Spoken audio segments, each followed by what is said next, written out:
Roll call. Here. Here. Okay, everyone is present. Stand for the pledge, please. I pledge allegiance to the flag of the United States of America and to the republic for which it stands, one nation, under God, indivisible, with liberty and justice for all.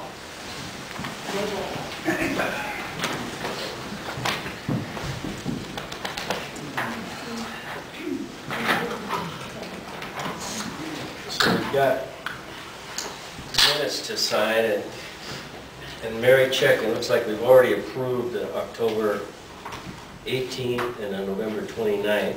So we've got November 8th minutes, December 2nd, December 13th, December 16th, December 23rd.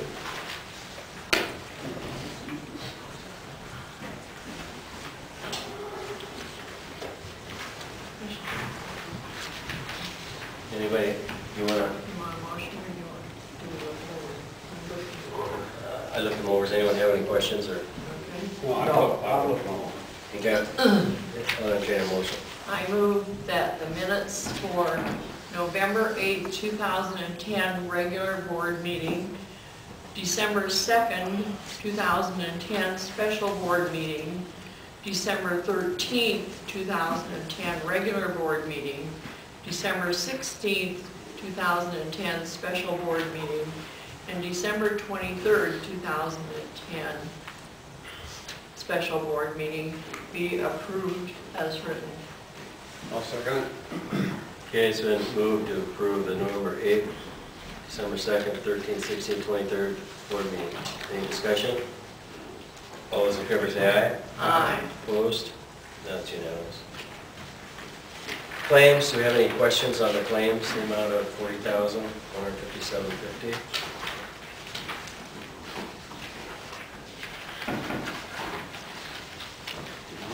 I had a couple of questions, but not got those answered today. Deputy Chief Stanley was going to be here tonight, talking about them, since he's not here.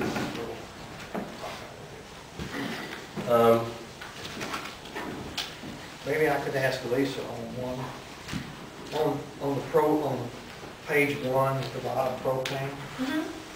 You know, I see that we got X amount of dollars, $1,600 for Station 1. We have Station 5 is like $1,129. Are we using, is that a fill or is that much propane we used in that? These are all filled, but I'm not sure when the last time it was filled before that was. I can check in the bills if you'd like. Yeah, just make a note of that. Okay. Because it's a lot more than all the other ones but Station 1. Sure.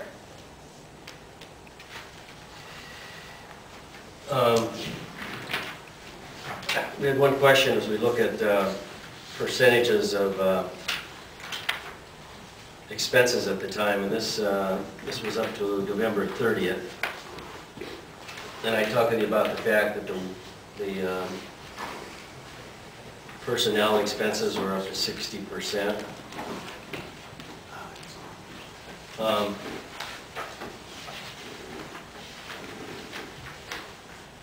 Page 7. Right. So part of that reasons is the hiring of 2 people, I think, right? Part of that, yes, we hired 2 people that the positions weren't in the budget. Let me look and make sure. I don't know if you saw, I handed you a revised one there. Oh, okay. Does that change that? And if you look at that, I pulled those ones out. Okay. And then, so right now, if you just look at permanent salaries, we're at 51%. Okay. Do you know anything about the November 30th stone container taxes? As of the last time I asked, which was, I believe, 2 weeks ago, they had not paid yet. Okay. And she wasn't sure what their obligation was and what they were doing with that property. She didn't have any more information. The state has actually put out some information on property taxes. The collections from property taxes are down because of the economy, and the state of Montana is down. They were sitting right around $12 million of uncollected taxes. And Missoula County was approximately $4 million of that. So that's property taxes that have not been collected that were assessed to the general public and that have not been paid and or are in protest. So the economy is not getting any better.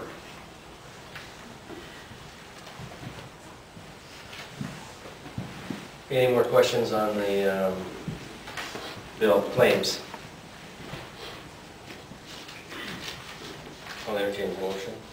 I move the bills be allowed in the amount of $40,157.50. Okay, it's been moved and seconded to approve the claims, $40,157.50. Any discussion? All those in favor say aye. Aye. Correspondence? None. Staff reports. Got a written chief's report. I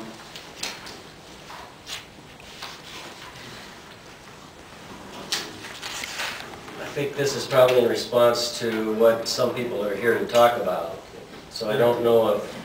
Can we maybe move that down?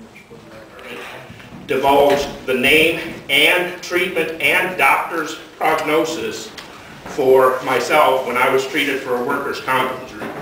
This is in blatant violation of HIPAA laws. If you read the portion I'm talking about is the last big section on the first page and the short section at the top of the next page. You'll also notice while reading that it was written very maliciously. When I looked it up online on the official website, the penalties against this individual for violating these this HIPAA law in such a malicious fashion can be up to $250,000 in fine and or up to 10 years in prison. So before anybody thinks that this is no big deal, the federal government takes it very seriously.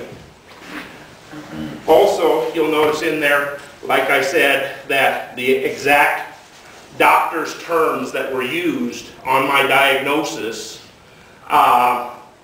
were used. The only place where that information could have come from was from me, which I have told nobody, or the only place anybody here could have had it would be from the workers' comp information that was sent to this department, which means there's only one individual who could have had that information, and the fact that that individual is sharing it with residents of this fire department is also a violation of privacy laws. Since I was at work when I found out about this, I have not been able to talk to the county attorney, but I will be on their doorstep. Since I don't have to work tomorrow, I will be on their doorstep tomorrow because I've worked as an EMT in this organization for 6 years, and I have never seen such a blatant violation of the HIPAA laws. And to permit the leadership to continue to let this kind of retaliation and maliciousness continue is ridiculous. Thank you, Bruce.